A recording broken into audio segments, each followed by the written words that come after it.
Then the scribes and Pharisees who were from Jerusalem came to Jesus. Why do your disciples transgress the tradition of the elders? For they do not wash their hands when they eat bread. Why do you also transgress the commandment of God because of your tradition? For God commanded, saying, "Honor your father and your mother, and he who curses father or mother, let him be put to death." But you say, "Whoever says to his father or mother, 'Whatever profit you might have received from me is a gift to God,' then he need not honor his father or mother. Thus you have made the commandment of God of no effect by your tradition. Hypocrites! Well did Isaiah prophesy about you, saying, 'These people draw near to me with their mouth, and honor me with their lips, but their heart is far from me, and in vain they worship me, teaching as doctrines the commandments of men.'" When he had called the multitude to himself, he said to them, "Hear and understand. Not what goes into the mouth defiles a man, but what comes out of the mouth, this defiles a man." Then his disciples came and said to him, Do you know that the Pharisees were offended when they heard this saying? "Every plant which my heavenly Father has not planted will be uprooted. Let them alone. They are blind leaders of the blind. And if the blind leads the blind, both will fall into a ditch." Then Peter answered and said to him, Explain this parable to us. "Are you also still without understanding? Do you not yet understand that whatever enters the mouth goes into the stomach and is eliminated? But those things which proceed out of the mouth come from the heart, and they defile a man.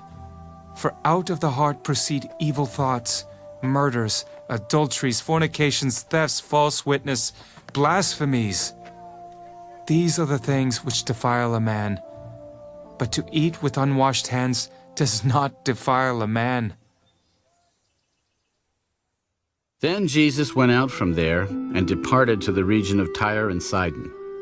And behold, a woman of Canaan came from that region and cried out to him, "Have mercy on me, O Lord, Son of David. My daughter is severely demon-possessed." But he answered her not a word, and his disciples came and urged him. Send her away, for she cries out after us. "I was not sent except to the lost sheep of the house of Israel." Then she came and worshipped him. "Lord, help me." It is not good to take the children's bread and throw it to the little dogs. "Yes, Lord. Yet even the little dogs eat the crumbs which fall from their master's table." "Oh, woman, great is your faith. Let it be to you as you desire." And her daughter was healed from that very hour. Jesus departed from there, skirted the Sea of Galilee, and went up on the mountain and sat down there. Then great multitudes came to him, having with them the lame, blind, mute, maimed, and many others. And they laid them down at Jesus' feet, and he healed them. So the multitude marveled when they saw the mute speaking, the maimed made whole, the lame walking, and the blind seeing. And they glorified the God of Israel. Now Jesus called his disciples to himself. "I have compassion on the multitude, because they have now continued with me 3 days and have nothing to eat. And I do not want to send them away hungry, lest they faint on the way." Where could we get enough bread in the wilderness to fill such a great multitude?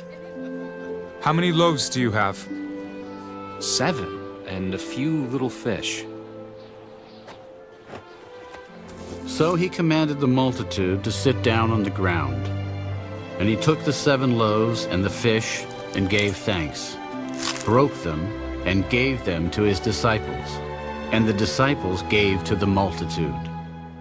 So they all ate and were filled. And they took up 7 large baskets full of the fragments that were left.